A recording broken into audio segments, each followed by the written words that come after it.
কি করে? কি করে মোবাইলটা মোবাইল কি করে তেল করে লাগে ওরা করে দুশো রুপিয়া দিয়ে চলতে না কাজ দিল নারা কত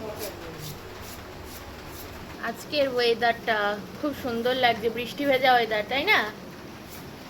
আমি সারাদিন এরকম সারাদিন এরমই থাকবে। কালকে কত ভারী জিনিস কাটলাম শুকিয়ে গেল। কালকে অনেক কিছু কাজ হয়েছিল। তো আজকে আমি চিকেন কষা রান্না করব, আমাদের সাথে শেয়ার করবো, দেখে না আমি কিরকম ভাবে করি।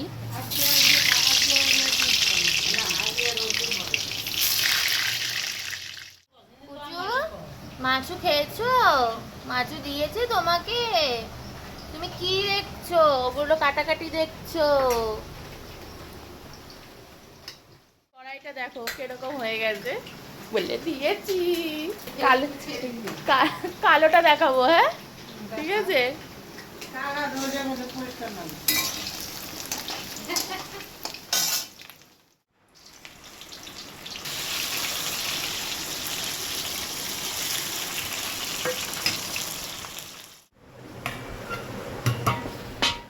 ভালো করে ভাজা ভাজা হবে। এদিকে আমি আলুগুলো সিদ্ধ করতে দিয়েছি। গরম জল মাংসে দিলে সবসময় মাংসের স্বাদ ভালো হয়। আর কি হবে? আলু ভাজা, পটল ভাজা। আজকে ওয়েদারটা পুরো অন্যরকম। কদিন ধরে বৃষ্টিতে পুরো একেবারে ম্যাগিনেট করে রাখা হয়েছিল। তোমার হলো বেশি কিছু দিইনি, মাংসে এই নুন হলুদ আর একটু তেল দিয়ে মা ম্যাগিনেট করে রেখেছিল। আমি দইটা মাংসে মাখাই না, আমি একটু গোলমরিচের গুঁড়ো দিয়েছিলাম, কারণ হলো দই মাখালে তাড়াতাড়ি করে নরম হয়ে যায়, কষানো যায় না ভালো করে। পুরো লাল লাল ভাজা হবে, আর পেঁয়াজগুলো তোমার একটু ব্রাউনি টাইপের হবে, তারপরে আমি মাংসগুলো দেবো।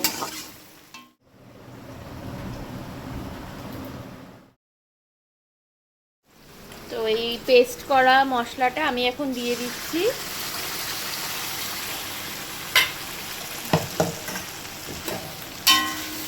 এটা এবার ভালো করে মানে তেল ছাড়বে মশলাটা থেকে, তবে গিয়ে আমি মাংস দেব।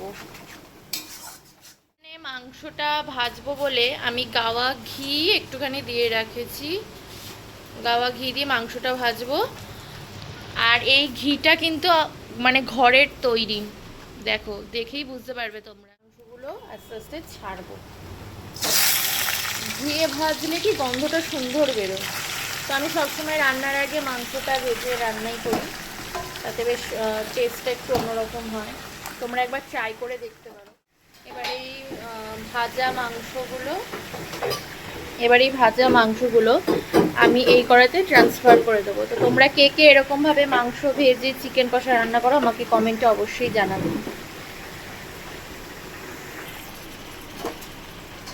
এবার এইটা ভালো করে কষানো হবে একসাথে, অনেকক্ষণ ধরে কষাতে হবে, গ্যাস কমিয়ে কমিয়ে কষাতে হবে। প্রায় 70% সিদ্ধ হয়ে যাবে, তখন গিয়ে তুমি আলু দেবে। যেহেতু আলুটা আমি আগে সিদ্ধ করে রেখেছি, মানে হালকা সিদ্ধ করে রেখেছি। চলো এটা ততক্ষণ কষা হতে থাক।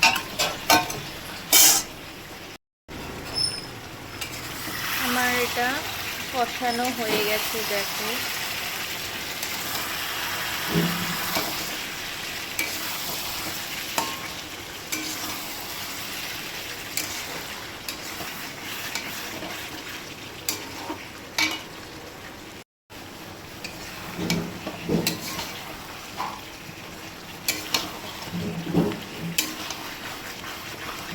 আমার এটা প্রায় কষানো হয়ে গেছে, কত সুন্দর লাল লাল হয়েছে দেখো।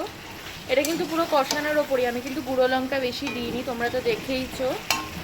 তো এবার এই জলটা আমি এখানে ঢেলে দেবো, জল আর আলু সমেত আমি ঢেলে দিই।